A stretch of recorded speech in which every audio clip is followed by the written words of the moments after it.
వేములవాడ రాజన్న ఆలయ పరిరక్షణ సమితి ఆధ్వర్యంలో రాజన్న సిరిసిల్ల జిల్లా వేములవాడలో బంద్ కొనసాగుతోంది. అందుకు సంబంధించిన బ్రేకింగ్ ఇది. వ్యాపార వాణిజ్య వర్గాలు పట్టణ ప్రజలు బంద్లో స్వచ్ఛందంగా పాల్గొంటున్నారు. దుకాణదారులు స్వచ్ఛందంగా షాపుల్ని మూసేశారు. రాజరాజేశ్వర స్వామి ఆలయ విస్తరణలో భాగంగా భక్తుల మనోభావాలు దెబ్బతినకుండా చూడాలని ఆలయ పరిరక్షణ సమితి డిమాండ్ చేస్తోంది. 2 ఏళ్ల పాటు ప్రధాన ఆలయాన్ని మూసివేయాలనే నిర్ణయం ఆలయ విస్తరణ పనుల్లో భాగంగానే అయినా సరే ఇన్ని విమర్శలు ఎందుకు వస్తున్నాయి, అసలు ఏం జరుగుతోంది అనేది ఇక్కడ చర్చనీయాంశమైంది.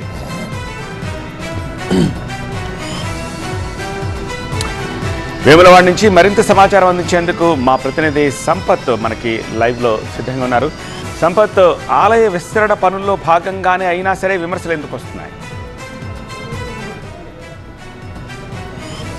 దక్షిణ కాశీగా పిలువబడే వేములవాడ దేవస్థానం సంబంధించిన విస్తరణ పనుల కోసం కూడా ప్రభుత్వం ప్రణాళిక సిద్ధం చేసింది. అయితే ఆలయాన్ని మూసివేయకుండానే ఈ పనులు చేపట్టాలని కూడా స్థానికులు డిమాండ్ చేస్తున్నారు. ఈరోజు అఖిలపక్షం ఆధ్వర్యంలో వేములవాడ బంద్కు పిలుపునిచ్చారు. దీంతో స్వచ్ఛంద పూర్తిగా వాణిజ్య సంస్థలు కూడా స్వచ్ఛందంగా ఈ బంద్లో పాల్గొన్నాయి. ఎందుకంటే 2 సంవత్సరాల పాటు కూడా ఆలయాన్ని మూసివస్తే ఇబ్బందులు ఎదురవుతాయి, భక్తుల మనోభావాలు కూడా దెబ్బతీస్తాయి. అంతేకాకుండా చిన్న చిన్న గుడులు కూడా కూల్చివేసే ప్రయత్నం జరుగుతుంది. కాబట్టి ఒక్క గుడికి కూడా హాని జరగద్దు, అదేవిధంగా భక్తుల మనోభావాలు దెబ్బతినకుండా కూడా ఈ ప్రక్రియ కొనసాగాలంటూ కూడా స్థానికులు డిమాండ్ చేస్తూ బంద్ అయితే నిర్వహిస్తున్నారు. బంద్కు మంచి స్పందన వస్తుంది. కొంతమంది స్థానికులు ఉన్నారు, అఖిలపక్ష నేతలు, వారితో ఒకసారి మాట్లాడారు. అంటే మామూలుగా ప్రభుత్వం ఒక మంచి నిర్ణయం తీసుకుంది, ఈ ఆలయాన్ని డెవలప్మెంట్ చేయడం నిర్ణయించి, అయినప్పటికీ ఎందుకోసం మీరు అభ్యంతరాన్ని వ్యక్తం చేస్తున్నారు?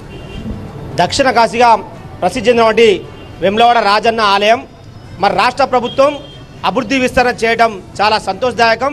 కానీ మరి రాజన్న దర్శనం బంద్ చేసి మరి ఎన్ని సంవత్సరాలు బంద్ చేస్తారని చెప్పి ఒక అపోహతో మాత్రమే మేము దీన్ని మరి ఇలా బంద్ ప్రకటించడం చేయడం జరిగింది. మరి అభివృద్ధికి మాత్రం మేము వ్యతిరేకం కాదు, అభివృద్ధి కొనసాగాలి, అదేవిధంగా రాజన్న దర్శనాలు కూడా కొనసాగాలని చెప్పి మా ప్రత్యేక డిమాండ్. దర్శనాన్ని కొనసాగిస్తే ఏ విధంగా అభివృద్ధి జరుగుతుంది, ఏ విధంగా పనులు ముందుకు సాగుతాయి?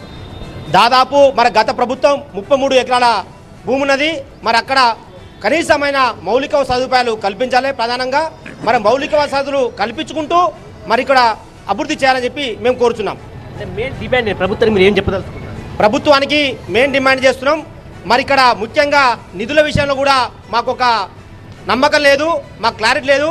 మరి రాష్ట్ర ప్రభుత్వం చూస్తుంటే అప్పుల అఖిలపక్ష నేతలైతే చెప్తున్నారు, భక్తుల మనోభావాలకు విఘాతం కలగకుండా ఈ పనులు చేపట్టాలి. అంతేకాకుండా వేములవాడ దేవస్థానం సంబంధించిన నిధులకు కూడా ఈ ఆలయాన్ని ఖర్చు పెట్టే అవకాశం ఉంది. కాబట్టి ప్రభుత్వం విషయంలో చొరవ చూపాలని కూడా అఖిలపక్ష నేతలు డిమాండ్ చేస్తున్నారు.